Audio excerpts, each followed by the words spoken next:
अस्सलाम वालेकुम नाजरीन, मैं हूं इरफान काजी। आज हम एक इम्पोर्टेंट मौजू की तरफ बात करना चाहेंगे। आप जानते हैं कि अरविंद सहारन एक इंडियन जो न्यूजीलैंड में क्याम पजीर हैं, यूट्यूब के ऊपर अपना एक प्रोग्राम करते हैं और वो काफ़ी मशहूर यूट्यूबर हैं।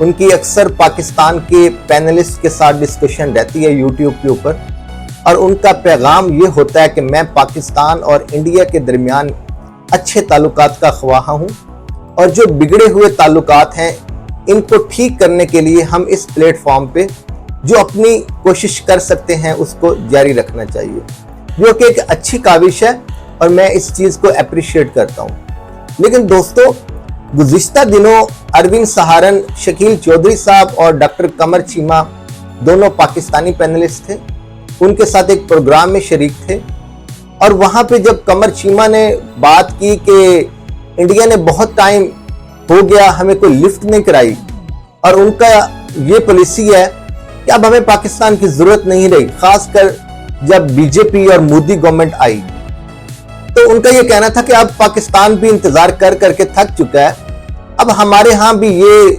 फीलिंग है कि हमें भी इंडिया की कोई जरूरत नहीं, हम भी इंडिया के बगैर जो हमारा पॉलिटिकल क्लाउड है हम उसके साथ आगे अपनी मंजिल की तरफ रमा दवा हों। तो वहां बैठे अरविंद सहारन साहब फरमाते हैं कि पाकिस्तान का क्लाउड है कहां पर, 0/0 ज़रब 0 इज इक्वल टू 0। तो आज मैं इसी हवाले से बात करना चाहूंगा, थोड़ा क्लैरिफाई करना चाहूंगा अरविंद सहारन साहब को हकीकत की रोशनी में और एक सियासी सियाको सबाक के हवाले से और मौजूदा जो पोजीशंस बन रही है इस खित्ते में उस हवाले से कुछ हकीकतों से पर्दा उठाना चाहूंगा।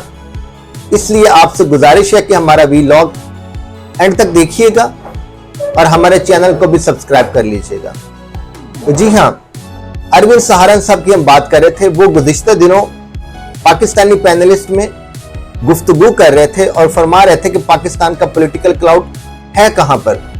तो हम थोड़ी सी गुजारिश ये करना चाहेंगे कि अरविंद सहारन साहब बहुत मशहूर यूट्यूबर हैं, काफी नजर है उनकी इस खित्ते के ऊपर, तो उन्होंने पाकिस्तान की जियो पॉलिटिकल लोकेशन भी देखी होगी कि पाकिस्तान जिस खित्ते में वाक़ है, एक तरफ हम जनूबी एशिया के साथ कनेक्टेड हैं, दूसरी तरफ हम मशरिक़ वस्ता के साथ कनेक्टेड हैं, तीसरी तरफ हम सेंट्रल एशिया रियासतों के साथ कनेक्टेड हैं। तो ये तीनों इंपॉर्टेंट खित्ते, उनका मरकज जो है वो पाकिस्तान बनता है। पाकिस्तान में बैठकर ही हम तीनों खित्तों को देख सकते हैं। तो अरविंद सहारन साहब से मेरी गुजारिश है कि यही जियो पॉलिटिकल लोकेशन है जिसकी वजह से चाइना ने पाकिस्तान के साथ तिजारती माहिदा किया जिसको CPEC कहते हैं, और वो बेल्ट एंड रोड इनिशिएटिव के जरिए, जिसमें से CPEC एक अहम पार्ट है उसके इस पूरे इनिशिएटिव में, वो पाकिस्तान से गुजर रहा है और गवादर से अपनी वो तिजारती एक्टिविटीज को यूरोप तक फैलाना चाहता है। और ना सिर्फ चाइना बल्कि अब तो रशिया, अमेरिका और दूसरी जो खित्ते की ताकतें हैं वो भी पाकिस्तान के साथ बात कर रही हैं और वो इस तिजारती राहदारी का हिस्सा बनना चाहती हैं। तो अरविंद सहारन साहब से मेरी गुजारिश है कि ये है पाकिस्तान का पॉलिटिकल क्लाउड। और जहां तक बात है पाकिस्तान की अस्करी किरदार की, तो दोस्तों आप जानते हैं पाकिस्तान ने हमेशा अमन की बात की है। पाकिस्तान दिहाइयों से दहशतगर्दी के खिलाफ लड़ रहा है। उसने ऑपरेशन रद्दुल फसाद, ऑपरेशन ज़रबे अज़ब और अब हाल ही में ऑपरेशन बुनियानुल मरसूस की इंतहाई आला दर्जे की कामयाबी से न सिर्फ दुनिया को हैरान किया बल्कि शर्मसार भी कर दिया कि पाकिस्तान के अंदर इतनी कैपेबिलिटी है कि वो अपने से 6 से 7 गुना बड़े दुश्मन को टक्कर दे के न सिर्फ उसका मुकाबला कर सकता है बल्कि उसको चंद घंटों के अंदर जेर करने की सलाहियत भी रखता है। तो इसके साथ साथ पाकिस्तान ने अक़वाम मुत्तहिदा के अमन मिशन में भी अहम किरदार अदा किया है। तो दोस्तों, ये है पाकिस्तान का पॉलिटिकल क्लाउड। यही वजह है कि बुनियानुल मरसूस की कामयाबी के बाद दुनिया की सारी ताकतें पाकिस्तान की तरफ देख रही हैं और पाकिस्तान के साथ मुआहदे करके पाकिस्तान का तिजारती पार्टनर बनने का ख्वाब देख रही हैं। तो दोस्तों, इसके साथ साथ आप जानते हैं पाकिस्तान का कश्मीर जो दरीना मसला है इंडिया के साथ, इसको अक़वाम मुत्तहिदा में जब भी पाकिस्तान रेज करता है तो पाकिस्तान के साथ चाइना, तुर्की, ईरान, मलेशिया, सऊदी अरब, यूएई और दूसरे इस्लामी ममालिक और दोस्त ममालिक ने हमेशा पाकिस्तान के मौक़िफ़ की तायीद की है।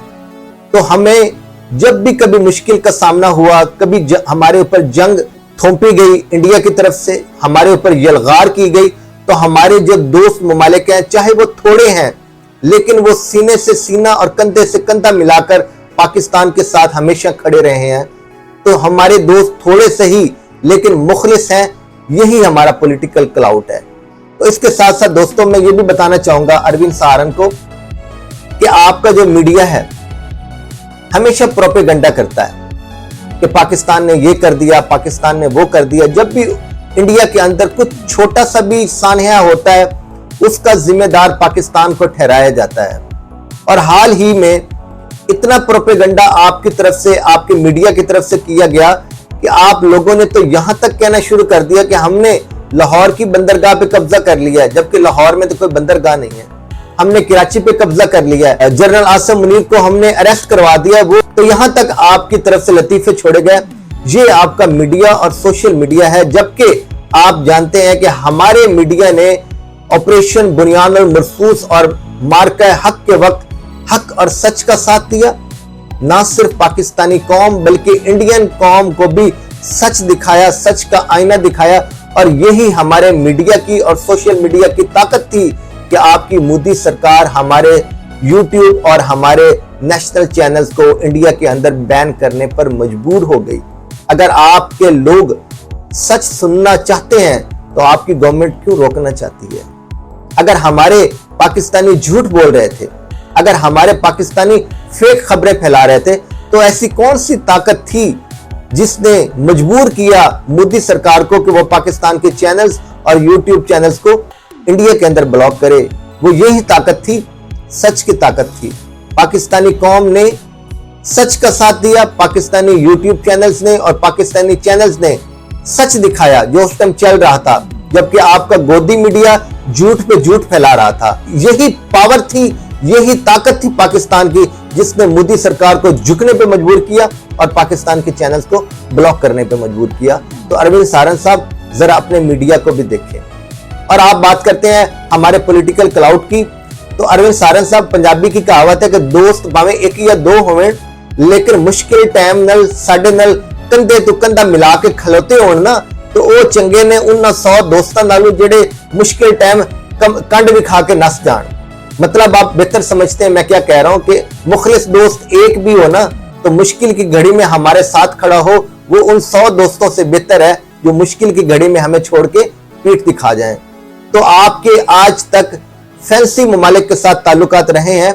आप बिल्कुल बजा कहते हैं, आपका एक वक्त था कि इंडिया का पॉलिटिकल क्लाउड बहुत बड़ा होता था, पूरा यूरोप उसके साथ था, अमेरिका उसके साथ था, ऑस्ट्रेलिया, जापान उसके साथ था, रशिया तक उसके साथ था। इवन दोनों ऑपोजिट ताकतें, अमेरिका, रशिया, दोनों को बैलेंस करके चल रहा था। लेकिन दोस्तों, आप जानते हैं कि 10 मई को जो पाकिस्तान की जो फाइनल डिसाइसिव स्ट्राइक थी इंडिया के ऊपर, उस 5 से 6 घंटे के ऑपरेशन बुनियाद मरसूस की अजीमुल शान कामयाबी और फील्ड मार्शल आसिम मुनीर साहब की कायदाना सलाहियतों ने मजबूर किया इंडिया को सरेंडर करने के लिए, सीज फायर करने के लिए। और यही पाकिस्तान का पॉलिटिकल क्लाउड था, यही पाकिस्तान की ताकत थी कि जिसने इंडिया को सरेंडर करने पर मजबूर किया और पाकिस्तान को फातेह बनकर दिखाया दुनिया के नक्शे के ऊपर। तो अरविंद सहारन साहब, मैं आपसे गुजारिश करना चाहूंगा कि बजाय इसके कि आप तनकीद करें पाकिस्तान के ऊपर, आप इसी खित्ते के बासी हैं, आप जियो पॉलिटिकल सिचुएशन और आजकल की जो खारजा पॉलिसी है उसको बहुत अच्छे से समझते हैं। एक वक्त था कि भारत की खारजा पॉलिसी बहुत शाइनिंग हुआ करती थी, बहुत अग्रेसिव हुआ करती थी, उसके साथ बहुत से मुल्क अलाइज थे। लेकिन आज आप ये देखें, पाकिस्तान यहां खड़ा था, आप अगर वहां ऊपर खड़े थे, तो अब की सिचुएशन में इंडिया नीचे आया है और पाकिस्तान का पॉलिटिकल क्लाउड, पाकिस्तान की जो दूसरे ममालिक के साथ टाइज है वो बड़ी है और दिन ब दिन आप इनमें इजाफा देखेंगे ये सिचुएशन है, यही वजह है कि मैं बात कर रहा हूं कि इंडिया की सिचुएशन पहले से बदतर हुई है और पाकिस्तान की सिचुएशन पहले से बेहतर हुई है। अगर हमारे साथ थोड़े दोस्त थे वो मुखलिस थे, और अब वो दोस्त भी जो आपके दोस्त हुआ करते थे वो पाकिस्तान की तरफ देख रहे हैं। और आपका मीडिया क्यों कह रहा है कि इस ऑपरेशन सिंदूर की क्या जरूरत थी कि आपका जो बेस्ट फ्रेंड जिसको आप पापा डोनाल्ड ट्रंप कहते थे अमेरिका, वो भी आपसे आंखें चुरा रहा है। और राहुल गांधी तो बार बार पूछ रहे हैं मोदी जी से कि बताएं तो सही, 28 बार डोनाल्ड ट्रंप साहब बता चुके हैं कि सीज फायर मैंने करवाया, जबकि आप कहते हैं कि सीज फायर हमने पाकिस्तान की रिक्वेस्ट के ऊपर किया। तो ये तो जंग आपके अपने मुल्क में छिड़ चुकी है।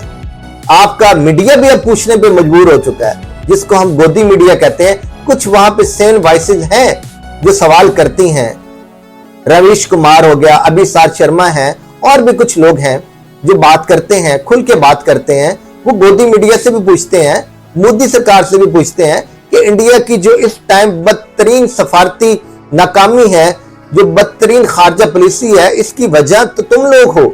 बताएं हमें कि इस टाइम इंडिया जिल्लत के गड़े में क्यों गिर चुका है।